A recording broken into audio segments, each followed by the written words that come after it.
So, as always, let me see if the audio is working properly.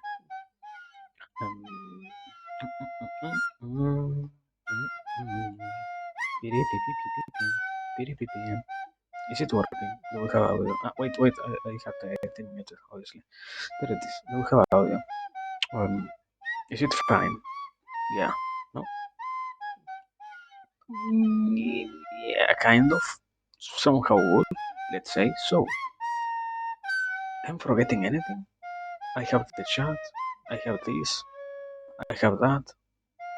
I I think, I hope I am not forgetting anything in particular. So yeah, with that said, here we are. Hello everyone, welcome. Another day, another beautiful night in my case. Where yeah, I have those probably. Yeah. Welcome.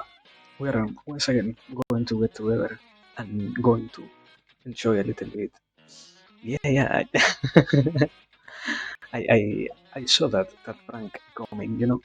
It is very well known, dear Street Panzo. But yes, obviously, hello to you, hello to Juventus, hello to everybody. It seems. Wait. Just in case, it seems we have a right now to what. Sure. So just in case, let me do this because I think it was the last stream we lost a bot in the middle of everything. So just in case, I will grab the array message already, just in case. I don't think it will happen, but just in case I will have it copied. So well, yeah. Um, we have a book to read. We have a book to read. We have some stuff to entertain ourselves with. So yeah, let me get stuff going. Let me capture on my window properly. And well, not that much to really add. Or, well, yeah, there is one particular thing to say. I have an apple. So yeah, we are going to get a little bit of entertainment from that. A little bit of beautiful apple eating noises, basically. But aside from that, yeah, not that much to really add. I, I, I will just simply say, probably, mm, yeah, not so surely, but we are going to create some schedule for the next week because it seems we are finally getting back into regularity. So yeah, very nice. Now for real. Um, we left on Canto 211. We have to continue with the Ragia Lauja Barba continual.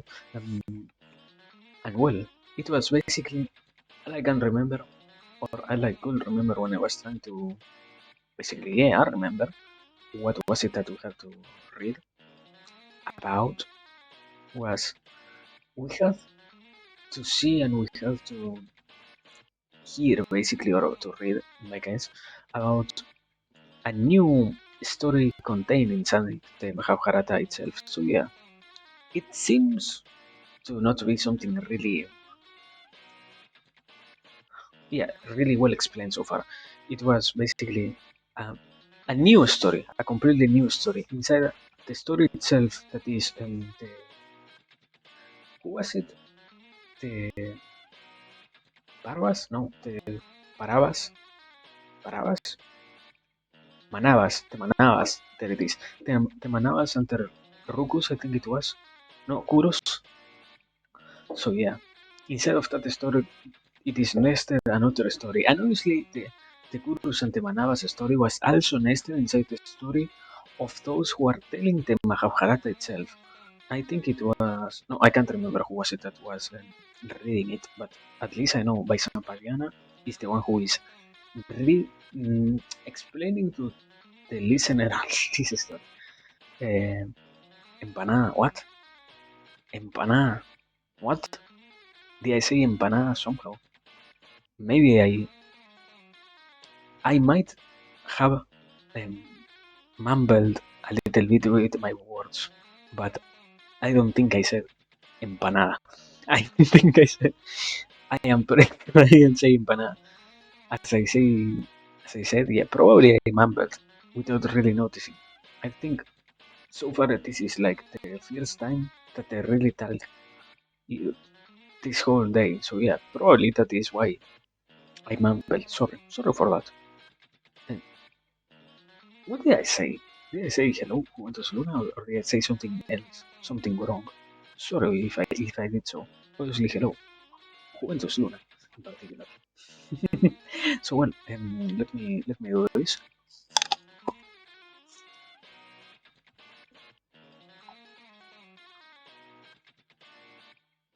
and with that, let us start this Canto 211. Rakia Labha Barba continued. By Sampayana said, to what Yudhishthira asks, Narada replies, Son of Prita, listen, you and your brothers, to this olden tale.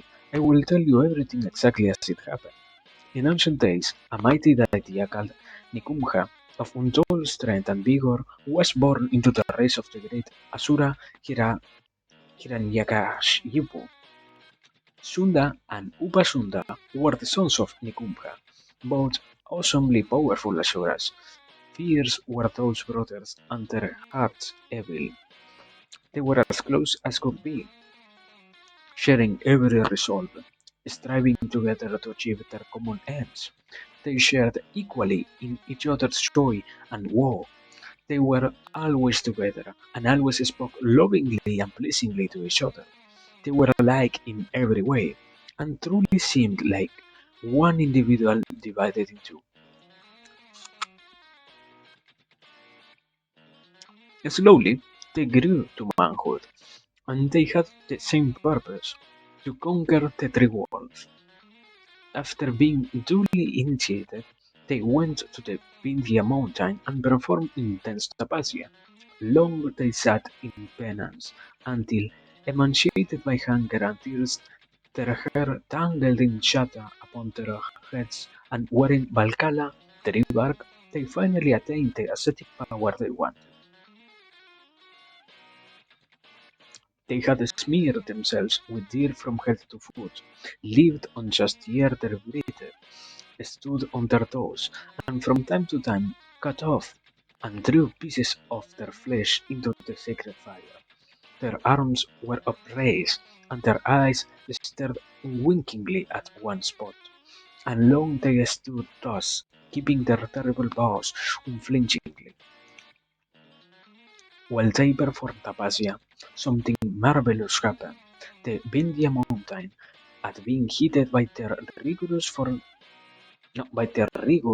so long, began to exude chasers of steam from every slope and peak. The Devas watched the Asuras' great tapasya and were alarmed. They sought to obstruct the penance of the brothers with all sorts of interruptions. Repeatedly, the gods tempted the deities with the most enticing treasures and with the loveliest woman. The brothers did not break their penance. The Devas now used their powers of Maya, of creating illusions, on the brothers, the Asura sisters, mothers, wives, and other kinswomen. Their hair, clothes, and ornaments in disarray and askew seemed to run towards them in terror, pursued and often struck by a Rakshasa wielding a long spear. The woman cried out to Sunda and Upasunda, save us, to no avail, for the brothers did not stir from their rigid postures of penance, and the magic woman and the Rakshasa vanished. At last the Pitamaha Brahma, the Lord who seeks the well of all his creatures, appeared before the great Asuras and told them to ask for whatever boon they wanted.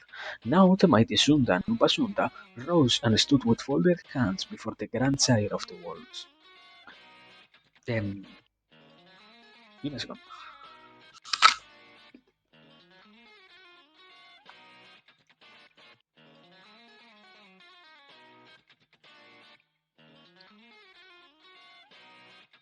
I think I have a kind of a hard time trying to really follow the structure of all of this.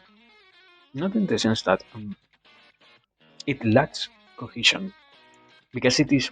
greatly told, I think. But in my mind, I cannot really make sense out of the, let's call, wait, another fucking transition. I am incredible. This is content creation, you know. This is peak content creation. Anyways, as I was trying to say,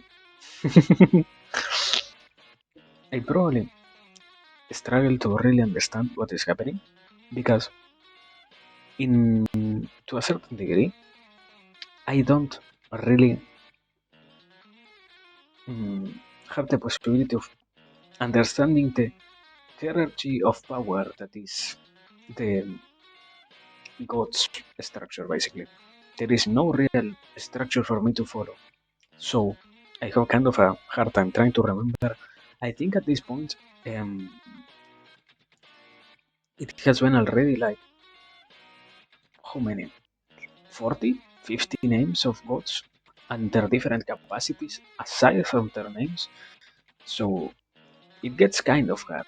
It gets kind of hard to follow really who is where. Like, is this a really powerful god? Is this a really not so powerful god? I can't really know. But well, anyways,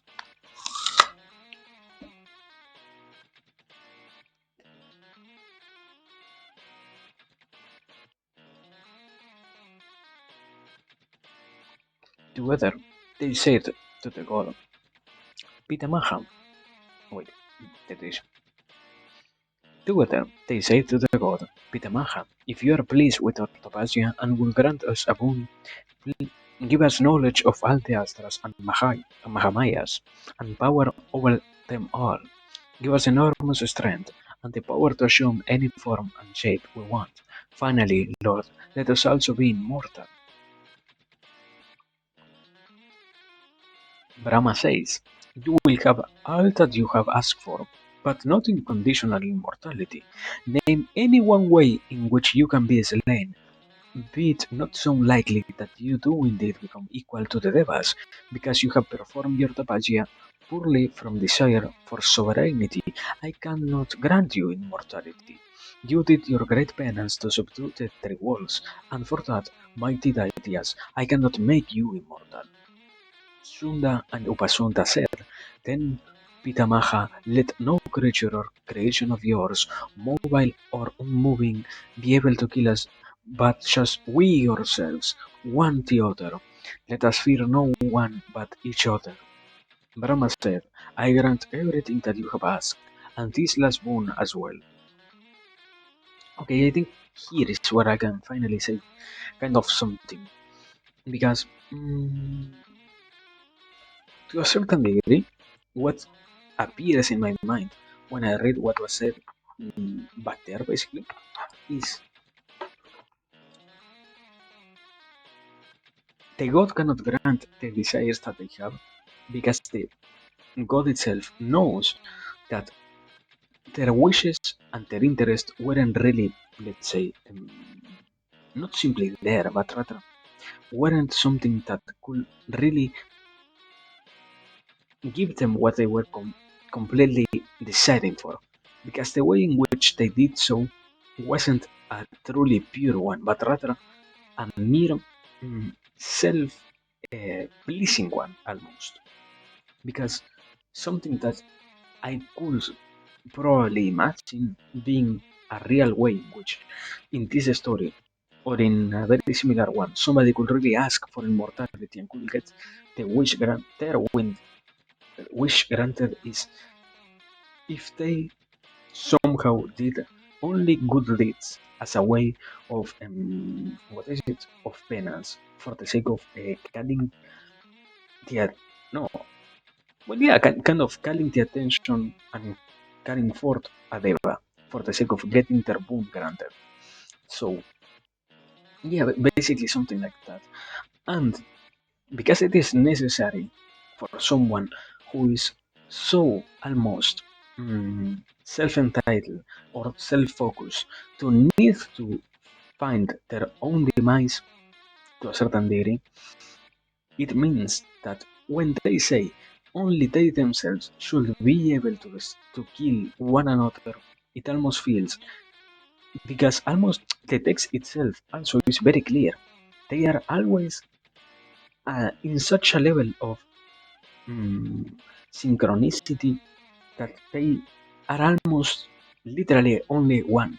It isn't that Sunda and Upasunda are different beings, but rather that they exist in a complete harmony, almost feeling like simply one. And for the sake of that, the book itself also makes them literally speak at the same time. So it can be understood that to a certain degree it talks about the, or tries, or could be interpreted as the human nature itself, in which when someone is so completely self focused, if you lose sight of yourself, you will become your own demise, because no other thing starts to really be what, yeah, starts to be something that can in any way affect you, but only you yourself, because you are so. I don't think it is simply self centered, but rather so deep in yourself, basically. And that is why, in that sense, there isn't even a, yeah, even an argument from the God that grants them this capacity, or this almost, yeah, this condition, let's say, to say no. Well, maybe this isn't the most correct one, because what also appeared on my mind when I was reading that is, why would you grant them the capacity of killing each other if they are so incredibly well connected, let's say, or are at such a synchronicity, as I said before? Because, yeah, to a certain degree, it means that searching for nothing else but for the. I don't think it is related to any particular thing, rather, only for self fulfillment, let's say like that. When you're searching for self fulfillment, nowhere else but rather only on yourself, you're going to find the demise on your end, because you do not notice that it is you who also creates your own problems. In that regard, if it were, or if it had to deal in some other way with a being that is more connected with the whole world, it would make it, yeah, it will make more sense. But because these particular Ashuras are so completely, yeah, so completely self-centered, it is impossible for them to find another way of destruction that isn't but their own existences, or their own reflection almost. So yeah, I think that is what appears in my mind when I read that, basically, and what I can try to extract from the text. So well, mm, let me continue. With that, the Pitamaha made them stop their penance and return to Brahmaloka. With Brahma's wounds, the Daitya brothers became invincible, and they returned to their home. Their friends and kinsfolk saw those much less intelligent Asuras, resplendent with the wounds they now had, and rejoiced. Now Sunda and Upasunda sheared away their matted chaya and wore golden crowns on their heads.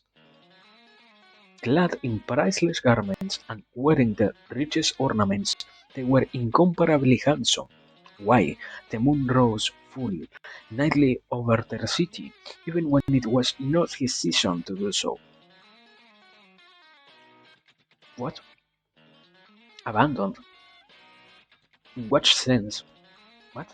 Abandoned? What is the meaning of abandoned? What? What the fuck? I don't know. Abundant and joyous celebrations erupted, with great feasts, flowing wine, with singing and dancing, and lavish entertaining in every home. One could hear loud revelry with ringing laughter and the happy clapping of hands echoing throughout the city of their ideas. Of course, they could take any form they chose at will, and indulge in every manner of sport and gaiety, never noticing the passage of time. Why, a whole year passed like a day, says Narada Muni in Indrapasta. Indraprasta. And also, hello, welcome. I mean, probably, mm, if it were to be aligned with the explanation I gave you before, to a certain degree, I will see it like because they are so completely self centered, they will only notice that time passes and they will be almost alienated from it because they can only notice what is inside of them and they could only notice that they got bored to a degree.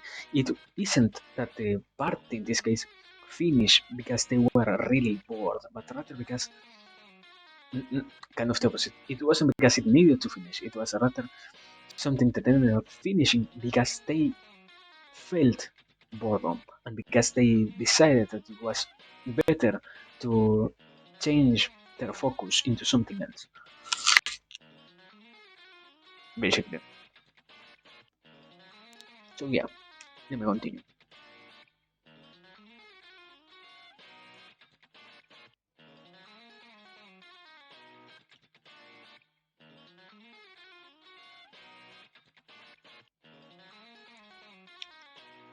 Canto 212. Ragia la Mahabharata. Continued. By Sampayana said, Narada continues. When the great and prolonged celebration ended, the brothers Sunda and Upasunda called a council of their greatest commanders, kinsmen, and advisors, and then ordered their legions to be raised, for they wanted now to conquer the three worlds and have lordship over them. With the assent of their friends and relatives, of the great Daitya elders, and of their minister of state, the brothers performed the initiatory. Holy fuck, why why do I struggle so much with some words? Sorry. With the assent of their friends and relatives, of the great Daitya elders, and of their ministers of state, the brothers performed the initiatory rituals of departure and sallied forth at night when the constellation Maga was rising. They went with a teeming force of Daityas, wearing mail, armed with maces, battle axes, lances, and cudgels. With joy in their hearts, the Daityasuras set out with the Charana bards, chanting auspicious hymns that foretold their future triumphs. Ferocious and savage in battle, the brothers, who could go anywhere at will, flew straight up into the sky and arrived in Devaloka. When the Devas, who knew about all the boons that Brahma had granted them, learned of their advent, they fled the realm and sought refuge in Brahmaloka. The fierce and tameless Ashura heroes quickly. Ah, sorry. For a second I got lost because tameless, what? But yeah, tameless. As in completely unchained, almost. The fierce and tameless Ashura heroes quickly subdued the world of Indra and vanquishing and killing myriad clans of Yakshas and Rakshasas, and indeed every creature that ranged the sky, they came away from on high. Next, those Maharatas plunged down into the Patalas and quelled the Nagas of the underworlds. Then they tamed all the races of the ocean, and then all the Mlelechja tribes. Now they wanted to conquer Bhumi, all the earth. The inexorable brothers mastered their fell legends and issued this dire command: Brahmanas and Rajarishis, who make offerings of ghee and habis at Mahayagnas, swell the power and energy of the Devas and their prosperity too. Those who perform these sacrifices are the enemies of the Asuras, so let us all band together and kill them all, wipe them from the face of the earth. So yeah, very savage. With that savage ringing command, to their legions swarming upon the eastern shore of the great ocean, the Ashura brothers struck out in every direction with their terminal resolve. Anywhere they saw a yagna being performed, they instantly slew those engaged in the sacrifice and the Brahmanas who sat over them. The Ashura brothers slaughtered them brutally and flew on again to their next quarry and prey. Meanwhile, Meanwhile, their soldiers dosed the sacrificial fires in the asramas of Maharishis, great men who were masters of their souls. However, the fiery curses of those sages did not affect the Ashura brothers in the least, for Brahma's boon protected them. When the Brahmanas saw that their curses had about as much effect as arrows shot at rocks, they scattered and fled in every direction, abandoning their yagnas and their vratas. Even the greatest rishis on earth, perfect masters of their emotions, men absorbed in samadhi, ran in terror from the Daitya brothers, as serpents do at the approach of Vinata's son Garuda. The Asuras overran and trampled the holy hermitage. Sorry. The Asuras overran and trampled the holy hermitage. The sacrificial urns were smashed and their sacred contents rudely scattered on the ground. The universe appeared empty, as if a Mahapralaya had come and swept away all its creatures. Rahan, when the rishis all made themselves scarce or invisible, the two dreadful Asuras began to assume many different forms, for they were bent upon slaughtering the sages. They became root-maddened bull elephants, their temples cracked from a surfeit of and oozing the wild sewage of must. Their demon pair rooted sorry, the demon pair rooted out the holy ones from caves in which they had hidden and dispatched them to the land of Yama. At times, Sunda and Upasunda will become lions, then tigers, then they will vanish with all these and other means to the violent twain hunted the sages and massacred them. Brahmanas and Kshatriyas were extirpated, and sacrifices and the study of the Veda ceased in the world. The earth became devoid of yagnas and every holy rite and festival. The people were terror-stricken and screamed and wailed. All trade ceased. No one bought or sold anything anymore. The earth was without religious rite and ceremony, and no marriage took place. Farming went to seed, and nobody tended to their gods anymore. Strewn everywhere with skeletons and bones, Bhumi assumed a dreadful visage. No serratas were performed for the beaters. Nowhere was the holy sound of Bashat to be heard. All sacred observances fell into desuetude. The earth became a fearsome spectacle. Sorry, the earth became a fearsome spectacle, and Surya and Chandra, the Navagrahas, the Nakshatras, the Mandalas, and all those that dwelled in the heavens watched the atrocities of Sunda and Upasunda, and they grieved much. However, having violently subdued the three worlds, the Ashura brothers began living in Kurukshetra, and nowhere had they any rival. Narada says. I mean, it is almost funny to see how many chaos can be created by such a self-centered pair of people. But I mean,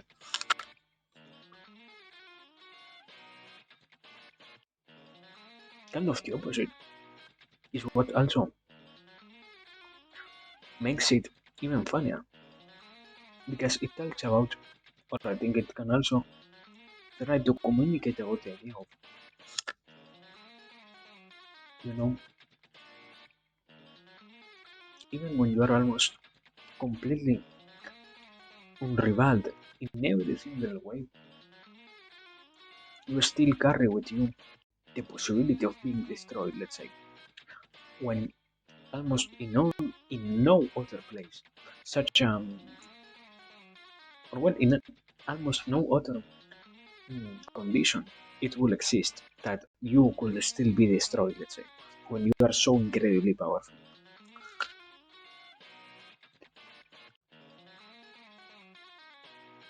So yeah, basically that.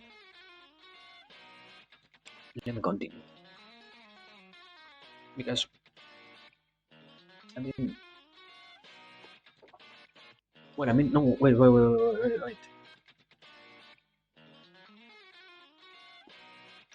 Another possible extraction is probably to a certain extent it can also be said that when you become so incredibly self-centered with only the things that matter to you, you not only become enraged, but everything else inside of yourself represents the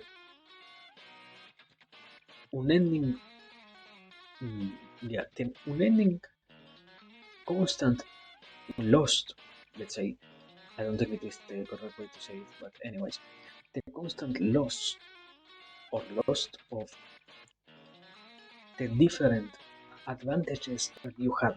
Let's say because it speaks about mm, one of the main ideas that I think was already mm, thrown here on the Mahabharata, sorry, is that also you are everything and everything is you. So it can be explained that inside of oneself, it also happens that when you only fulfill those so incredibly feral desires, nothing else becomes important and nothing else happens inside of you.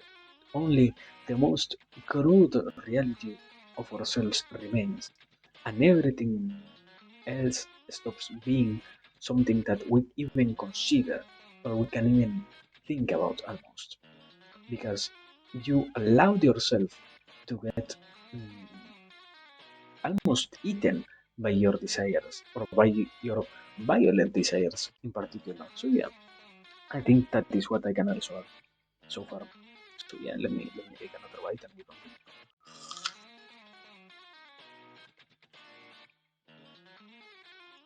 Canto 215. Rahyalabha Parva continued. Narada continues.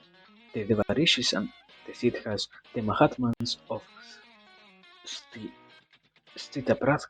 Holy God. Okay. Sorry, I wasn't paying attention. The Devarishis, the Siddhas, the Mahatmans of Stitat Prajna all watched the universal slaughter perpetrated by the Dadyavrotas, and they mourned deeply.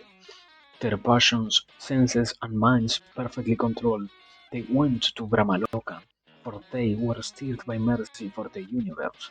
Arriving, they saw the Pitamaha upon his throne, surrounded by the Devas, the Siddhas, and Brahmarishis.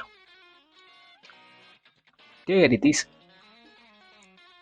Mahadeva, god of gods, was there, as were Agni, Vayu, Soma, Surya, Indra, all the rishis that live absorbed in the dhyana of the Parabrahman, the Vaikhanasas, the Valakhilias, the Vanaprasthas, Marechipas, Ahas, Abhimudhas, and other yogins of immense tehas.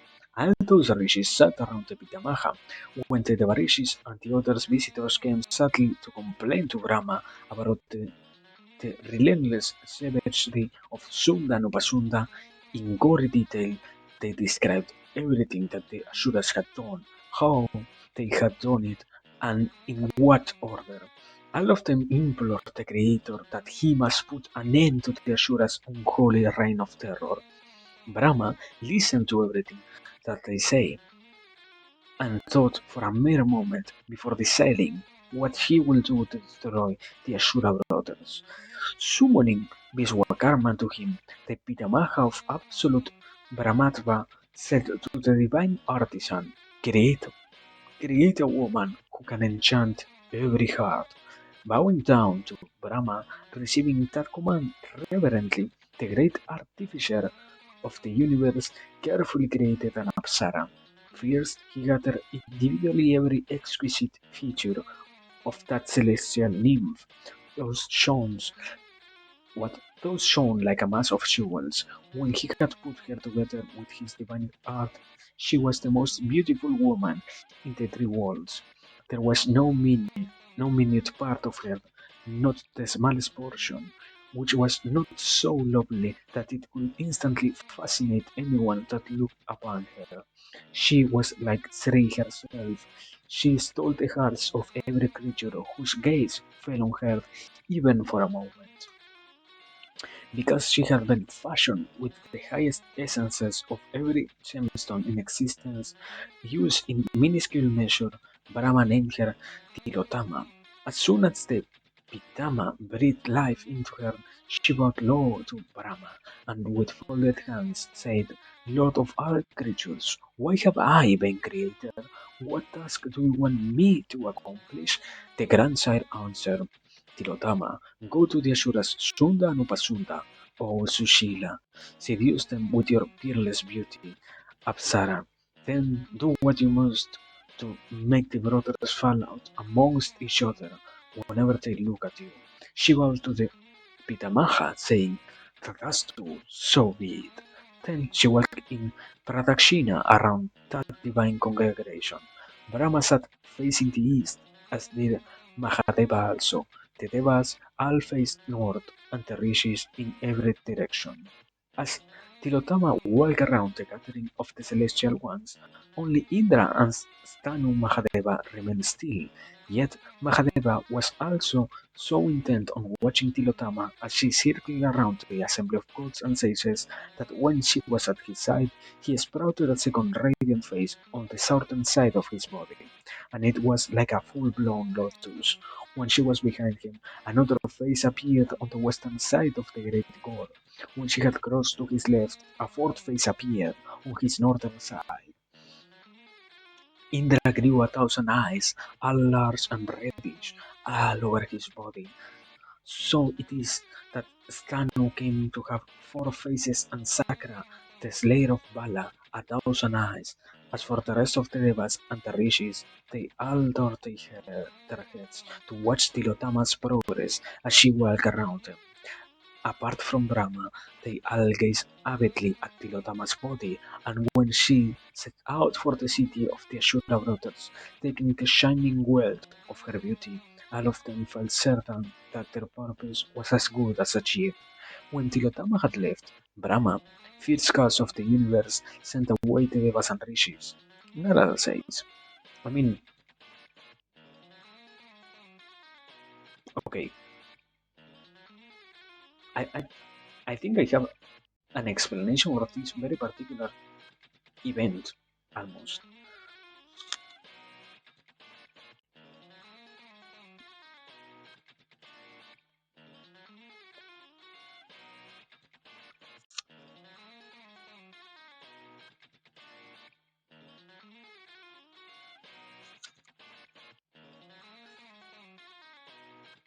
Okay, okay. I have it. I was going to say, probably what is going to happen, or what might happen, is mm,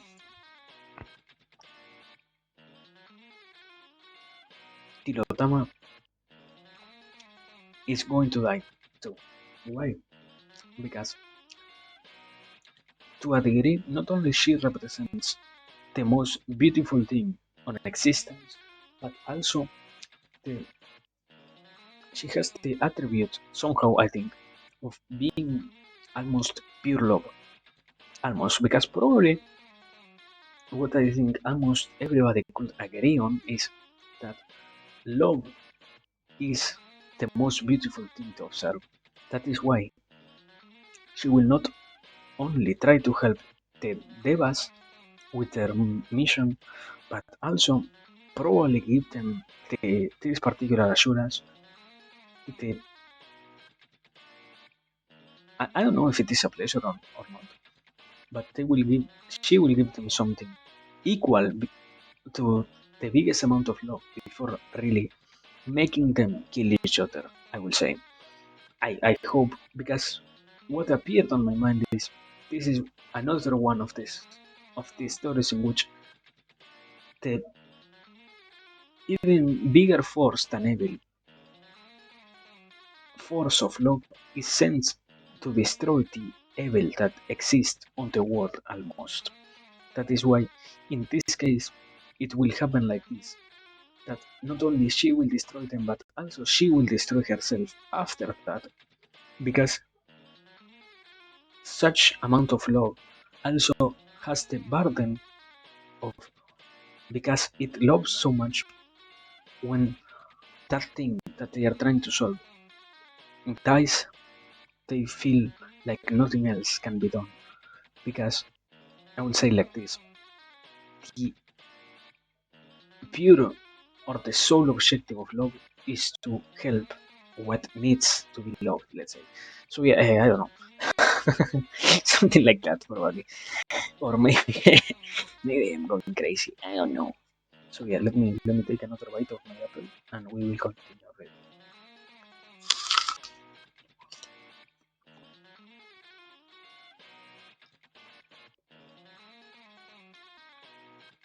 Canto 214. Rachel Mahabharata continued. Vaishampayan said, Narada continues. Meanwhile, the Daitya brothers had quelled the earth and ruled without any rival.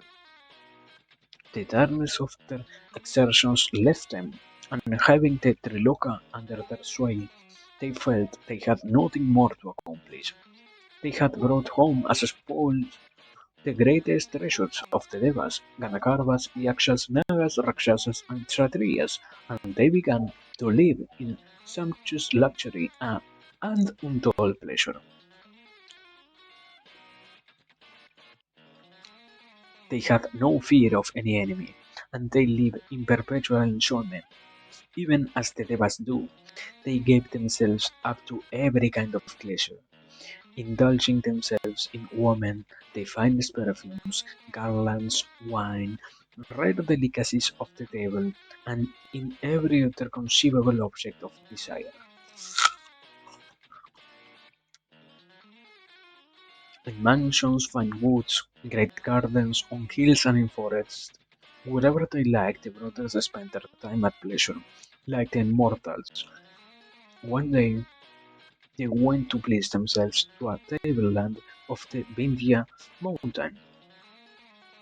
It was a place of rock, smooth and flat, with flowering trees growing all around. When they had indulged in everything they cared to, the brothers sat upon a fine throne, joyful and surrounded by handsome women. Music played, and the women danced for the brothers and sang countless sweet songs, praising the indomitable pair. Sustained wearing a single piece of red silk which hid none of her charms, Tirotama arrived there, plucking wildflowers on her way. Slowly she wended her way to where the brothers sat. The Asuras had drunk copiously, and with one look at the Apsara of unearthly beauty were smitten. Getting up quickly, they rushed to her, both stirred by lust. Each wanted her for himself.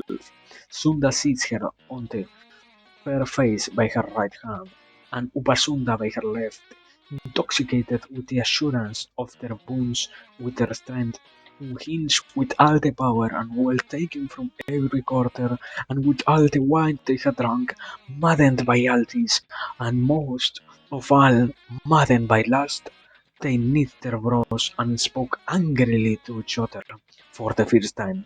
She is my wife and your superior, growled Sunda. She is my wife and your sister-in-law, retorted Upasunda. Each said to the other, She is mine, not yours. Quickly angered seized them. Mad for her beauty, they forgot their deep love for each other. Losing their reason from lust, they seized up their dreadful maces. Each roared, I was fierce, and they struck each other at the identical moment, each a thunderous blow. Those savage Asuras fell on the ground, their bodies bathed in blood. They were like two suns fallen from the sky. Seeing this, all the other Asuras there and the woman fled trembling and shrieking, in grief and in terror, and plunged down into the Patalas. Now the taintless Brahma came to that place, with him the Devas and the Maharishis. The glorious Pitamaha acclaimed what Tilotama had done and granted her a boon. Before she could speak, he said, I don't think it is like MTR, it is more like I thought she was really going to give them the possibility. Yeah, I thought she was going to give them the possibility of feeling love before really dying. But I guess in this case, the explanation is when they lack real, uh, a feeling as real as this one, they didn't even have a chance of withstanding it. That's why they almost felt the necessity of destroying each other.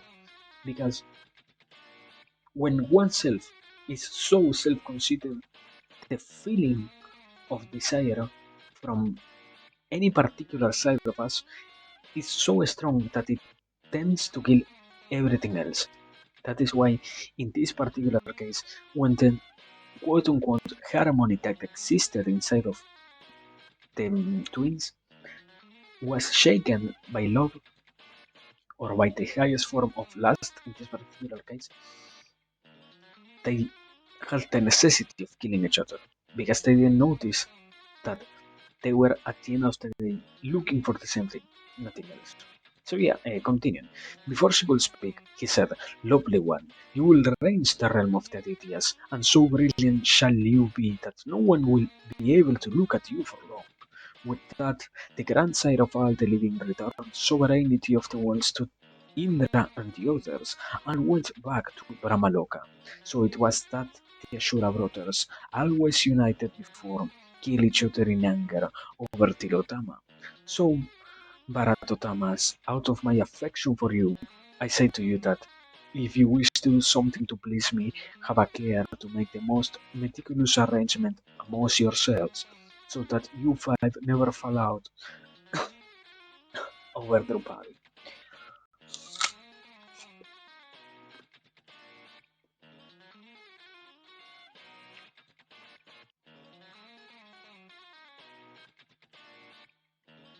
The Pandavas take counsel among themselves, and then lay down an inviolable rule with regard to Draupadi. In the presence of the Devarishi of measureless Texas, the covenant they make is that if any of them intrudes upon the privacy of another brother when he is alone and intimate with Draupadi, the intruder will spend 12 years in exile in the forest as a brahmachari. When the good Pandavas have established that law amongst them, the great Narada is pleased, blessing them, he leaves their city and goes his way. Thus, O Hanamekaya, Narada Muni persuades the Pandavas to create a law among them about how they will conduct themselves with their common wife. Indeed, this is the reason that no dispute ever arose among them over the exquisite Panchali. I mean, yeah, that is the whole story. Then I would say, what is a good way to conclude this whole story? I think, obviously, well, kind of the most obvious thing is to notice or to have an understanding about the condition of others that also almost face, if not the same, very similar adversities, gives us the possibility of noticing where we could improve in ourselves. In this particular case, obviously, it speaks about not letting different parts of us take control over the others, and even more, not allow ourselves to be really mm, more lustful or more, mm, yeah, more, let's say, absorbed in desire than what it could really be necessary. But I don't really think it is simply that a solution can be found by simply observing the condition of others that went through similar adversities, but rather by real analysis and by the real understanding of our own nature that we can properly put in ourselves a load that can enable us to not even think about, mm, let's say, killing our own interest, or not killing, what, rationing our own killing, or our own, holy fucking god, we shouldn't try to, mm, murder our own interest for the sake of fulfilling only one of probably not so big importance. That is what I wanted to say before. Sorry for getting stuck there. But yeah, let me take another bite.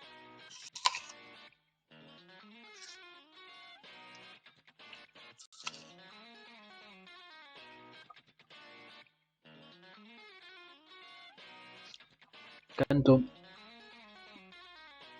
215.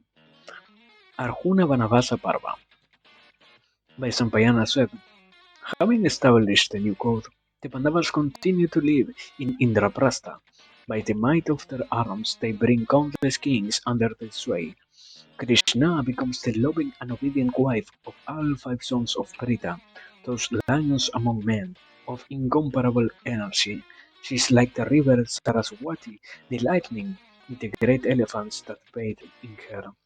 They repeatedly take pleasure in her, and she from them. The sons of Pandu are men of exceptional dharma, and consequently all the race of Kurus are sinless, happy, and prosperous. Then, when some time has elapsed, one day some robbers leave the cattle of a Brahmana of that realm. As the thieves make away with his herd, the Brahmana, beside himself with anger, comes to Kandavaprastha and begins to berate the Pandavas in stricken tones. The Brahmana cries, Pandavas, in your very kingdom, my kind are even now being lifted by very vile brigands, give chase to them. Alas, the wretched crows are going to eat the sacrificial ghee of a peaceful Brahmana. The rishis have said that a king who takes a sixth part of the produce of his kingdom but does not protect his subjects is the greatest sinner in the world. A Brahmana wealth is being stolen by thieves. Dharma itself is being injured. Ah, take my hand and help me, Pandavas, for I am plunged in grief. Kunti Arjuna hears the Brahmana sobbing bitterly and railing. At once he assures the men, do not fear. However, at that time Yudhishthira Dharmaputra is alone with Krishna in the chamber in which the Pandavas keep their weapons. So, though the Brahmana continues to wail and to beg him, Arjuna cannot go with him, for he cannot intrude upon his brother's privacy. The Brahmana sobs on, and moved to pity, Arjuna decides that he must wipe the innocent man's tears. He thinks the Brahmana has come to our gates and weeps without let. If I do not help him, my apathy will bring sin upon the king. Our karma will be spoken of throughout the kingdom, and we will all find great sin for ourselves. Yet, if I enter the room, I will certainly insult my brother. Also, I will have to serve a 12 years exile in the wilderness. But now I must not let that stop me from helping the Brahmana. Not if I have to go into the jungle and die there. Dharma is higher than the body, and it lives on after the body dies. Arriving at this resolve, Arjuna Dhananjaya enters the private chamber and speaks softly to Yudhishthira. He emerges with his bow and quiver and says cheerfully to the Brahmana, let us hurry, Brahmana, so the thieves do not escape. I will come with you and restore your hair to you. Armed with his bow, which the perfectly ambidextrous Arjuna uses with either hand with equal skill, wearing mail and riding his war chariot that flies his standard, Arjuna gives chase to the cattle thieves. His arrows fly at them in a storm, and they instantly abandon the cattle and flee for their lives through the forest. Arjuna brings the hair to the Brahmana, now beside himself with gratitude, and having won great fame, the Pandava returns to his city. He pays homage to all the elders there, is applauded by everyone present, and finally comes before Yudhishthira.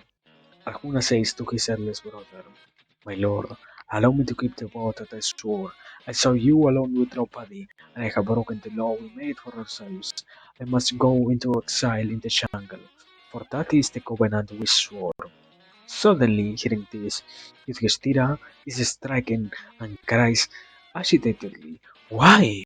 He falls quiet for a while, then says sadly to Arjuna of the curly hair, who never swerves even by a hair's width from his boss, Anarcha, Sinless, if you consider me an authority worthy of your respect, then listen to what I have to say. Shura, I know why you came into my chamber, and thereby did what you think of as being distasteful to me. But you did not displease me in the least. A younger brother may always, without fault, go into the room where his older brother is with his wife. It is only the elder brother who causes offense by entering a room where the younger brother is alone with his wife, Mahabajo. So you must not think of going into exile. Do as I say. Your Dharma has not suffered in the least. You have not disrespected me at all. Um, Doctor. Anyways, Arjun replies, I have heard, even from you, one should not split hairs in this church in Dharma. Truth is my weapon. Then, with Yudhishthira's leave, Arjuna prepares to go into exile in the forest for 12 years. What the fuck? Ah, yeah, I finally understood. So, even if he tried to be convinced that what he did was not bad, no.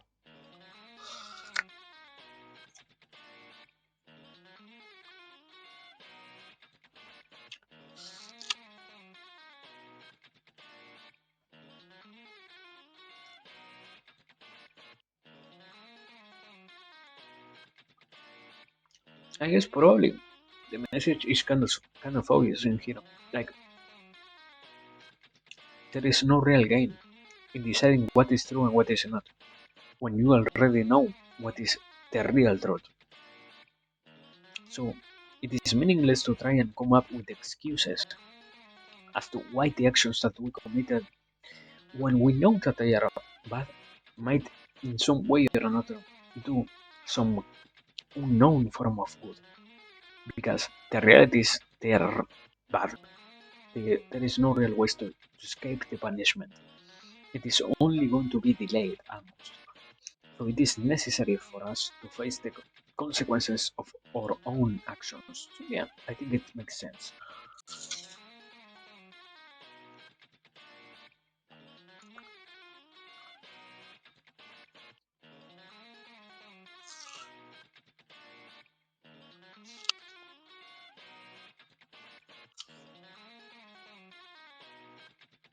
Wait.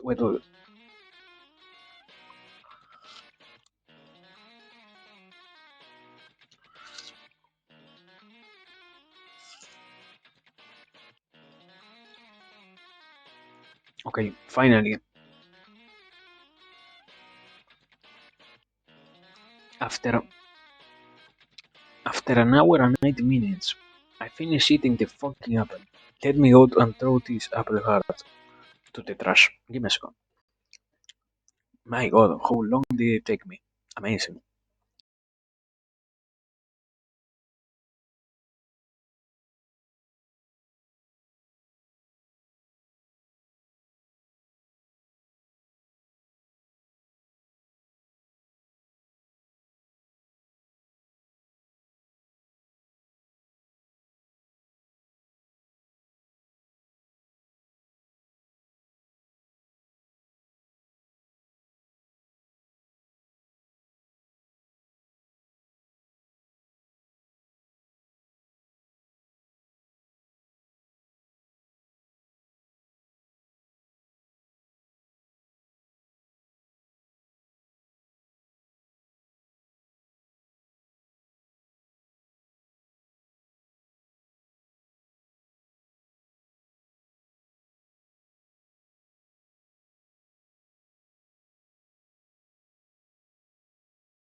So, we're back.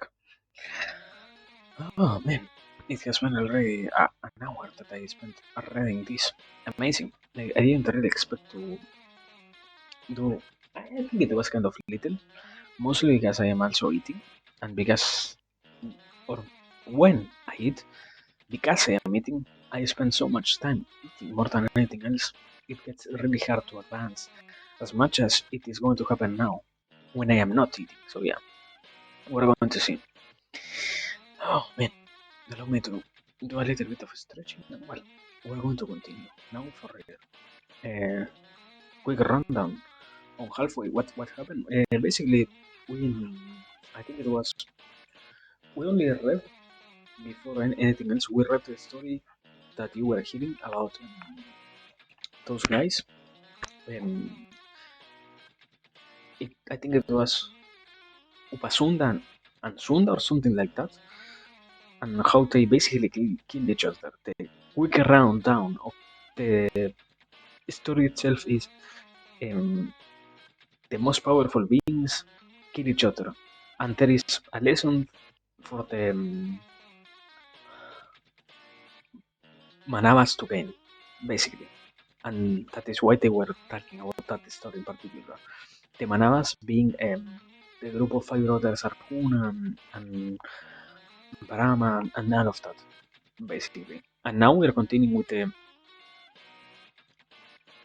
story of the Manavas themselves, basically. Nothing really else. It was it wasn't really that much that happened. Like the whole story is kind of I don't think complex, but rather long because as always it likes to be very um, gruesome, let's say, with the different explanations that it has and I love that, you know. So it isn't really that bad. So yeah, basically that. It isn't really that much that happened. It is simply that the book likes to be very descriptive about the stuff. So yeah, now we are with probably I don't know probably about going to see how Arjuna is going to deal with his 12 years of exile or something like that. I don't know, but yes, let me continue reading basically. Or well, I don't think I missed anything, right? If I miss anything that you heard I was talking about, ask me please. No real problem. Because yes, basically it was the story of the I don't remember their names already, but those two guys who were twins that were enchanted by a very very very beautiful woman. And after that, what we are reading now, basically, nothing much else. So yeah, if you have any question, ask please. If not, I shall continue. Because yeah, now we are at Canto 216. Arjuna Vanavasa Parva continued. By Sampayana said, when Arjuna Mahabaho, who spread the renown of the race of Kuru throughout the world, sets out, Brahmanas who know the Vedas and the Vedangas are are devoted to contemplating the Parabrahman follow the great hero. Skilled musicians, many views, how, how long do I think it will take me? I I can't give you an estimate in streams, but I can say in months. I can say it like that. If I started this on, let's say, the 10th, the 10th month of 2023 of the past year, we're right now only on I think 11%, almost 11.5% of the story. So we have still another two, four. If it isn't that it is going to become even longer. 2, 4, 6, 8, 10, 12, 14, 16, almost 20 months. Almost. I guess probably if we were to not stop and contemplate so much stuff, because also now in particular, something that happened and something that I started to do more because I noticed when I was reading the last time before I started to do this was that I lost the tendency to really contemplate what was being said, and I wasn't really extracting anything from this read.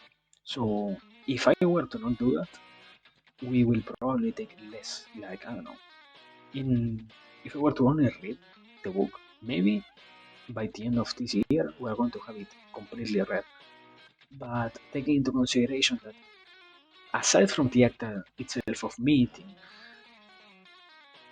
on this past whole hour, I also maybe have been saying stuff and talking about different ideas and trying to properly guess what it tries to mean and what it tries to convey, the whole stream and the whole stream, sorry, the whole book and all of that. With all of that also taken into account, in it will probably take like 20 more, not more, 18 more months, as we have already spent like two reading this. We have 18 more months, but yeah, also partially true. I think another good estimate will be probably when before the 500 mark of streams, we will have this book completely read. I will like to have it completely read, like by the 400 or something like that. Well, I mean, honestly, it is something long to read.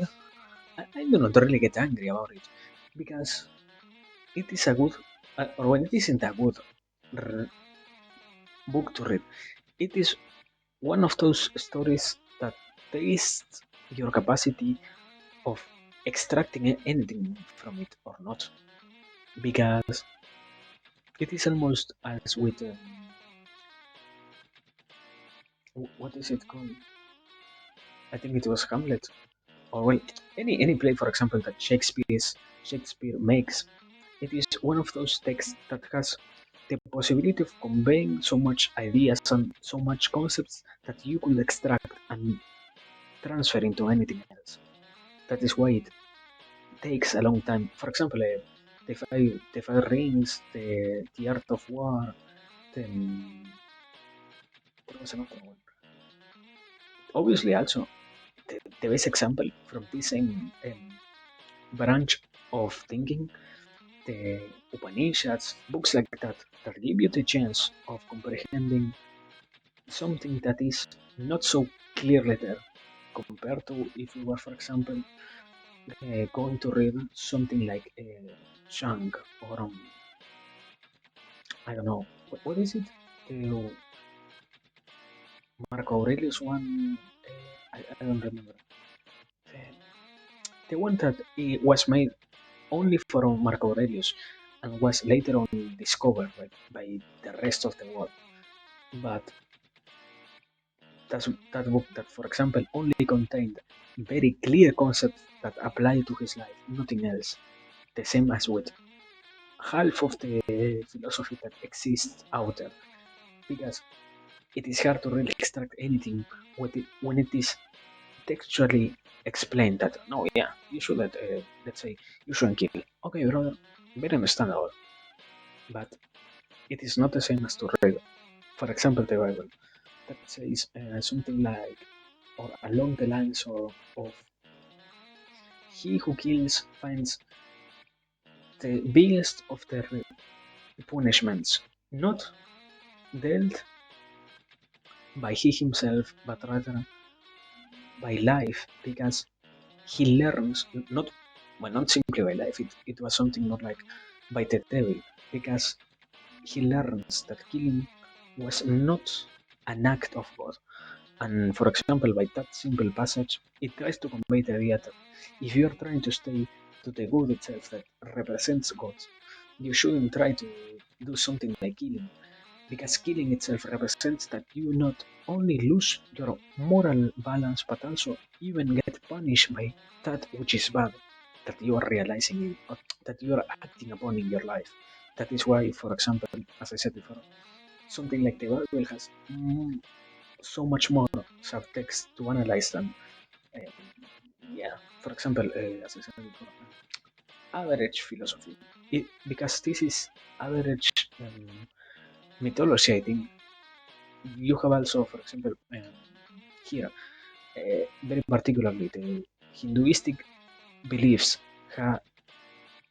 carry with them the possibility of conveying so many subtext related to the nature of every being and related to the nature of every god that is, for example, named. Because um, its, its texts are, yeah, it isn't simply this one. This whole type of text has the chance of being overanalyzed in that sense, basically.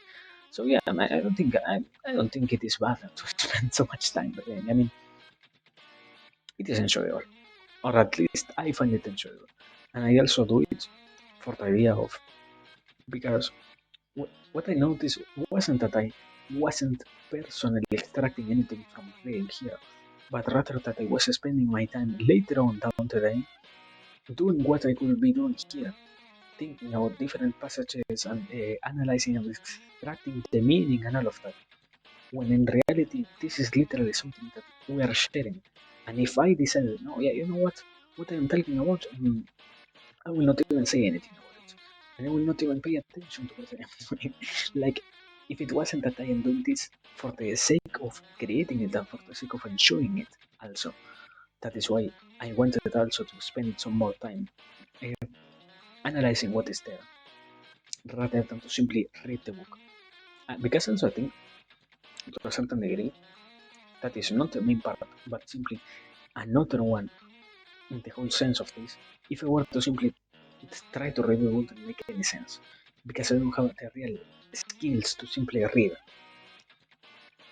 I know that I have an accent, and I know that, for example, I still struggle with some words and the way in which I should try to pronounce them and all of that. So, if I do not give you anything, and it is only something that is hard to comprehend for you, what is the point of this? So, yeah, basically that to give anything back to those who decide to watch this, be it right now as it is being transmitted or years down the line when somehow somebody somewhere finds this and decides to spend their time trying to see if there was anything good or not. So yeah, basically that. I don't really think it is that bad. you know? Mm. Yeah, I mean, yeah. To me, it also sounds fine.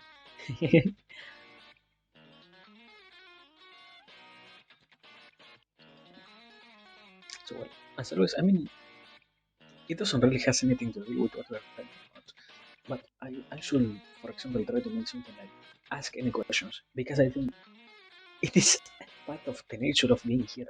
Something that needs to be said. That asking whatever is fine, but I think it gets lost somewhere. Like, yeah, I don't know. Probably it has to deal with the fact that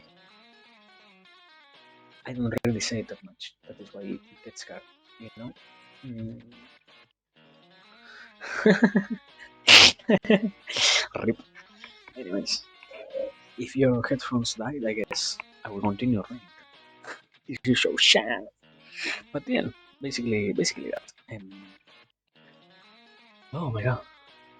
I mean, I don't know. One of the few things that I would like to assess or something like that is the feeling of darkness. But I think it is also something that has to deal with continuity. So yeah, I don't know.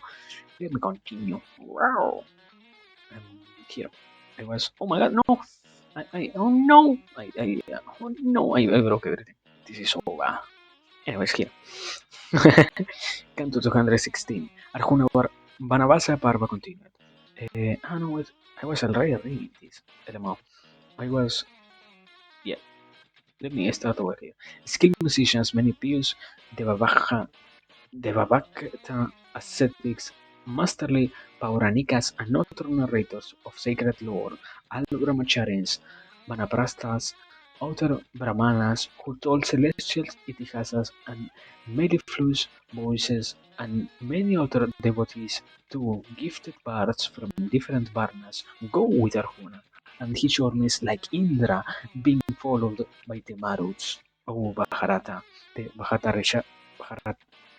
Bharata travels through many pristine and enchanted forests, pausing beside sparkling lakes, gushing rivers, endless seas, passing through several countries and kingdoms.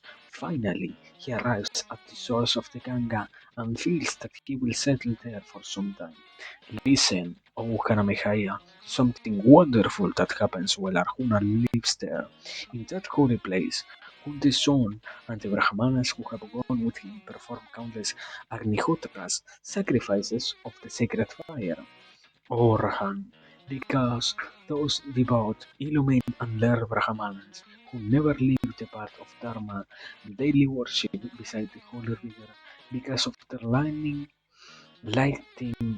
their sacrificial fires with mantras after bathing, because of the oblations of ghee they pour into the fires, the flowers they offer before the flames, that entire place for Johannes around blooms and becomes lustrous in every way and full of grace. One morning, that Pandava bull goes as usual to the Ganga to perform his ritual ablutions. When he has finished and has offered Tarpana to his dead beaters, he is wading out from the water when suddenly the Naga princess Ulupi, moved by Kamadeva, drags Arjuna down to the bed of the river, and indeed below it. Under the riverbed, Arjuna finds himself borne helplessly into the wondrous place of the Naga king Kaurabya. There he sees a fire of sacrifice already lit for him to worship. Arjuna performs his daily rites with deep bhakti, and seeing how calmly and fearlessly that hero offers his worship into the fire gods, manifest flames in the alien place, Agni is pleased with Arjuna. When he has finished worshipping the sacred fire, Kunti's son sees the daughter of the Naga king and says to her with a smile, "Lovely one, what is this rashness you have committed? Bashful one, to whom does this beautiful realm belong? Who are you? Whose daughter?" Ulupi replies, "There is a Naga called Kaurabya born into the line of Airavata.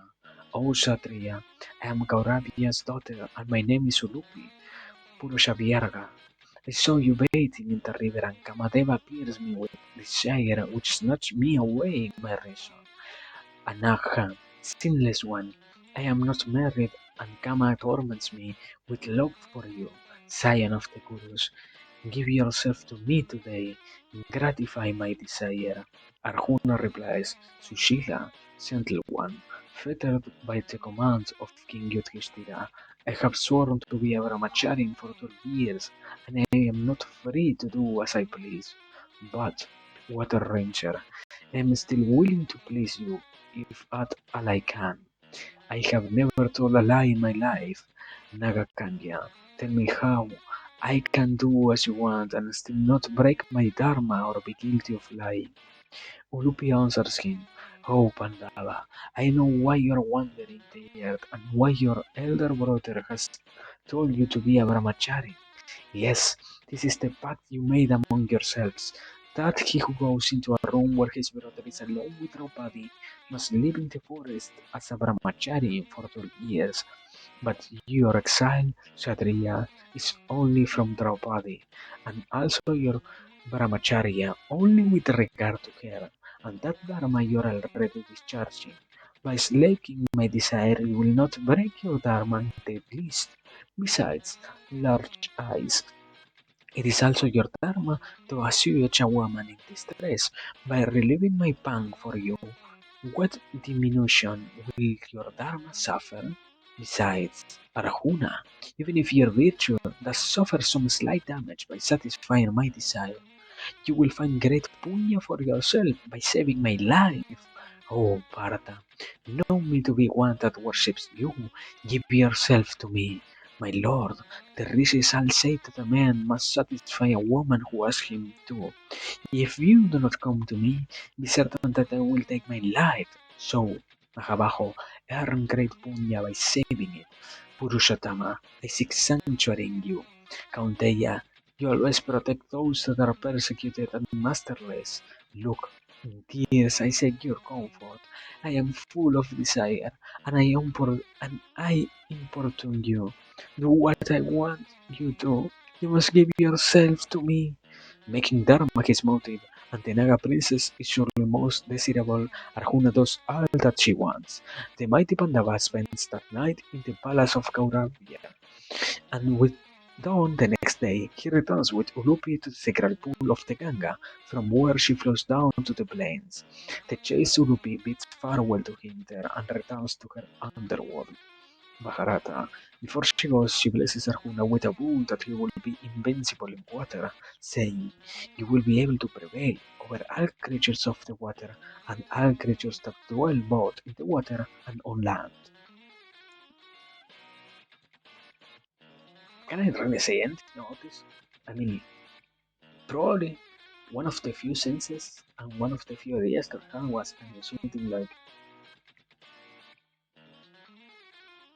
yeah, no, wait, I was going to say, you shouldn't be straight, even if it is something that feels right, but it ended up feeling like in reality, um, yeah. Arjuna, I don't know if he was straight or not. I will probably see later on, because it feels like he didn't fulfill his main order, but rather that he somehow decided Square it was One, Mr. okay or something 305, like that. Darling. Today I just What, want what, to tell you que a mí me gusta uh, la Pepsi. uh, what happened? What happened? Hello, what happened? What happened? Uh, there it is. Sorry for being so disoriented. Hello, thank you, Jules, for your raid. I was there when you were playing.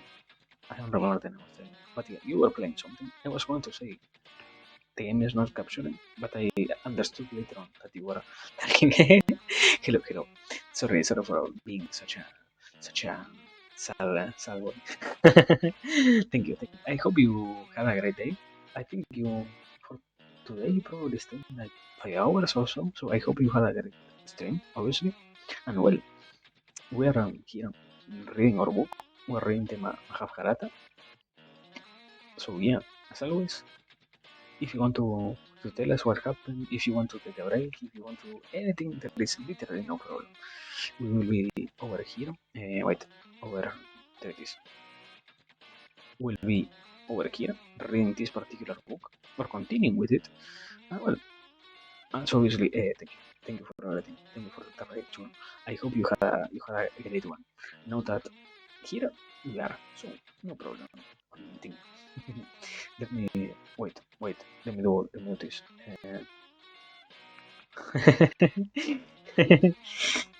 I I got something and I remember that it was like in names I wasn't even able to decipher. So yeah, probably it was not that much of an easy thing to experience.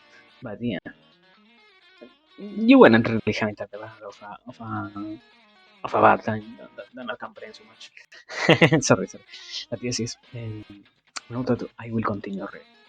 I was well before reading. I was trying to see if I had anything to really say over here because we are observing right now the story of Arjuna, who had the necessity of being exiled for 12 years because he break his oath of not interrupting any of his brothers when they are with his wife. So yeah, basically that. And I didn't really find anything particular because it also happens that sadly this one is really not that much of a deep story. I hope I didn't lose anything in the middle. I mean, well, there is something particular over. Let me see. Over here, I think it was here. Um, the rishis all say that a man must satisfy a woman who asks him to. Aside from that, I don't think there is really anything interesting. But I, when there are claims like this made by the Mahabharata, I try to not really pay attention because it also happens that they might feel like not so. so neutral of a viewpoint. So yeah, aside from that, let us continue simply.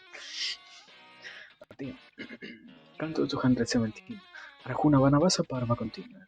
Vaisampayana said, the sons of Bhagradahi tells the Brahmanas what has happened and then sets out for the slopes of Himavat.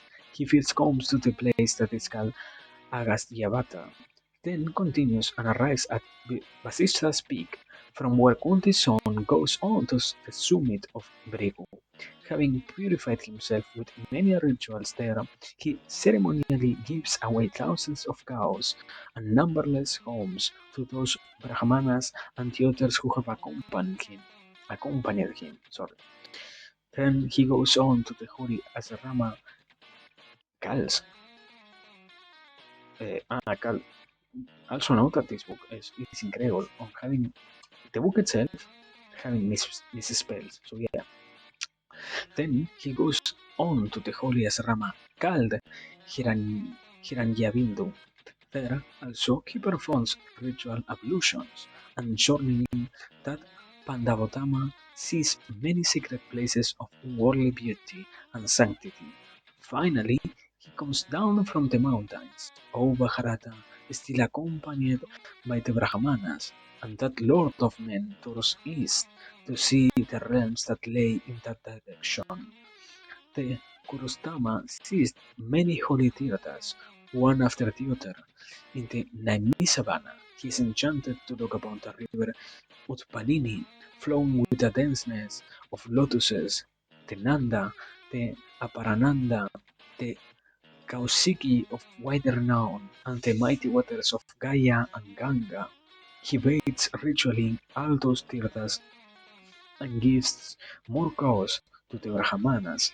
All the sacred forts in the lands of Banga and Kalinga Rahuna visits. What? Okay. Bathing in them all and giving away great wealth in solemn dana. Now, O Bharata, at the gates of the kingdom of Kalinga, all the Brahmanas who had followed Pandu's son bid him farewell and turn back. The valiant Dhananjaya, the son of Kunti, takes his leave of them and goes on towards the ocean. Just a very few servitors and companions going with him. The mighty warrior crosses the land of the Kalingas and journeys on, passing through many kingdoms and countries, holy tirthas, seeing great and lovely cities and towns with their superb and varied mansions and palaces and homes. He sees Mount Mahendra adorned with rishis, and travels leisurely on, along the seashore, to Manipura, having gazed upon all the sacred waters and other shrines and names of worship in that realm. The Mahabaho son of Pandu finally comes into the palace of Chitrabhana, king of Manipura. This king has a remarkably beautiful daughter called Chitrangada, and wandering through Chitrabhana's palace, Arjuna sees her one day and he desires her. The Pandava goes to the king and says to him, give your daughter to me, Rahan. I am a great Kshatriya son. The king asks, whose son are you? Arjuna replies, I am Dhananjaya, the son of Pandu and Kunti. Taking brief pause, Chitrabhana says gently and sweetly to Arjuna, in a race of old there was once a king called Prabhahanahana. What? Anyways, what a name. In a race of old there was once a king called Prabhahanahana who had no child. He performed a tapasya to have a child. Partha, he pleased Mahadeva, Umapati, god of gods, Paramatman, Pinakin with the intensity of his penance. The refulgent Lord blessed him that every scion of his line would have just a single child. Because of Shiva's boon, one child is born into every generation of our loyal royal house. All my ancestors each had a son, but I have only a daughter to continue our line. However, Bhattacharya, I always look upon this daughter of mine as my son, and I have made her a putrika. If you marry her, one of the sons that you beget about her must become the heir to my throne, and the one to perpetuate my race. Bharata, that son is the dower for which I will give my daughter to you. Pandava, if you agree, you can take care on this condition. Arjuna agrees immediately, saying that as to so be it. Making Chitrabhana's daughter his wife, Kunti's son lives in that city for 3 years. Finally, Chitrangada gives birth to a fine son, and Arjuna embraces the child lovingly. Then, taking his leave of Chitrabhana, the Pandava sets out again on his wandering. I don't think I can really say anything good like it was a great decision. I think more like why would anybody try to? Yeah, I don't know. It seems to me like a very bad play. Like let's say like that, because Oroboroto Arjuna just made king somebody who isn't even born. Well, it was just born, let's say. But yeah, I don't know. It seems hmm, weird. So yeah. Anyways, Canto 280. Wait. Is this too long? No. Okay. Canto 218. Arjuna Vanavasa Parva continued. Vaisampayana said, "No, that Bhattacharya. Sorry, what the fuck? No, that Bhattacharya journeys down to the Holy Southern Sea, her shore bejeweled with the riches that dwell there. 5 great and holy rivers lie strewn in that realm, but the sages shun all 5, Tirakalte Agastya, Sauhadra, the most sacrosanct Pauloma, the greatly auspicious Karandhama, which yields the fruit of an Aswamedha Yagna to those that bathe in her waters, and finally the Bharadwaja, powerful washer of sins.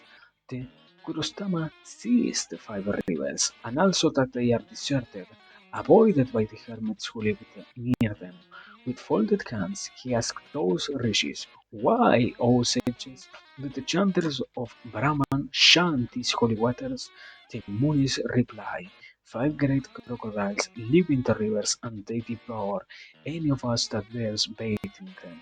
That is why Kurunandana, we do not go to the rivers." Arjuna Mahabaho hears this and says he will go closer to see the rivers. The ascetics try to prevent him, but he walks directly up to the bank of the great river Saubhadra, and the Parantapa plunges straight into her current. Immediately, a huge crocodile seizes his leg and its jaw, but Dhananjaya Kaunteya seizes the crocodile in his mighty arms and drags it ashore. No sooner has he held it on to land than the great lizard vanishes, and a startlingly beautiful young woman, wearing unworldly ornaments and raiment, stands there in its place. O king, she is brilliant, her skin and her form shine. Wonder-stricken, Arjuna asked her in some joy, "Lovely one, who are you? Why are you the water beast? What is your terrible sin?" The beauty replies, "Mahabaho, I am an Apsara who once frolic in these woods. Kshatriya, my name is Varga, and I am the beloved of Kubera, Lord of Treasures. I have 4 other friends, and all of us are beautiful and will go wherever we wish. One day, we 5 were on our way to Kubera's home when we saw a strikingly handsome and solitary Brahmana, a Tapasvin, who sat immersed in a studying Veda. All the vana in which he sat was radiant with his splendor. He illumined the forest, even like a sun. We flew down to where he sat, for what his fair Diana and his wonderful beauty drew us irresistibly. We meant to distract him from his tapasya, Saurabhye, Samichi, Buddha, Lata, and I approached that Brahmana, O Bharata, altogether. We began to smile, sing, and otherwise tempt him. Kshatriya, he was not to be tempted. Not for a moment did his heart sway toward us. Purusharishabha. The only gaze he cast in our direction was one of anger. Glaring at us, he said, "Become crocodiles and swim in these waters for 100 years," says the Apsara. What? I mean, I don't understand. Like, uh, yeah, I think I am feeling a little bit sleepy, first and foremost. But I don't know what to really say. The conclusion is, do not fuck with people, something like that. I don't really see something like that bad happening, you know? I don't think it is that much of a conclusion to really get from it. Aside from obviously what happened with Arjuna itself, that is, try to help those who are around you, because the intention that you should have is always, even if you know that it might be dangerous, to do the good and to do the correct thing, as it is the most rewarding one. And well, obviously, it is also to be said that Arjuna knows he's incredibly powerful. He probably he wouldn't be as courageous as he was if he knew he was such a weak human, let's say. But anyways, even if it is true that he knows he is full of strength, he still has the possibility for rejecting his almost nature, or not his nature, his obligation of helping those who are weaker than him. So yeah, I think it was great, a great passage to read. So, anyways, let me try to continue. Let me try to continue a little bit more. Wait, why are these ones so short out of nowhere? Did something happen? Did I miss anything in particular? But well, anyways, Canto 219. Arjuna Vanavasa Parva continued. Vaisampayana said, Bharaka continues. Bharatotama. We were shocked by the guards and tried to mollify the Brahmana who would not swerve from his vows. We said to him, arrogant for beauty and youth, and stirred by Kamadeva, we have behaved abysmally. O Brahmana, we beg you, forgive us. Surely it is our very death which tempted us to try to tempt you. However, the sages always say that woman must never be killed. May your punya swell, Brahmana, do not kill us. It does not become you. Oh, know Dharma well, and it is a Brahmana's Dharma to always be a friend to every creature. Let what the races say about Brahmanas be true of you. The superior man always protects those that seek refuge in him. We seek your protection. It becomes you to forgive us. I think, okay, I think I can really progress with saying this. Kind of obvious that they are trying to sway him from doing what he tries to do, but the idea itself of Hira,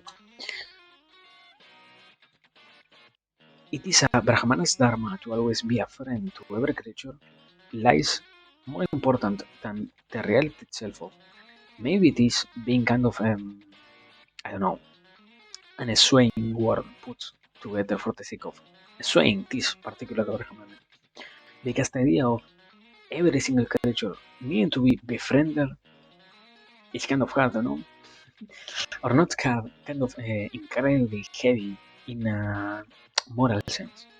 Let's say like that. But yeah, I don't think it really is that one. Aside from that particular thing that was said, it is very interesting to see that they are trying to sway someone because in reality they talk it as if they were condemned to die, when in reality they are simply alligators or crocodiles. I don't remember what was it that he said. One of those two. Not really that he was somehow obligated or not, or that he made them to be surely killed, let's say. So yeah, I don't know. I don't know. It seems kind of weird in that sense. Now let me continue. O Kshatriya, the high-souled and virtuous Brahmana, as bright as the sun or the moon, grew kindly towards us. He said, the words 100,000 all mean eternity. However, in this case, I did not use the word 100 to mean time without end. So you will indeed become crocodiles and seize and feed on men for 100 human years.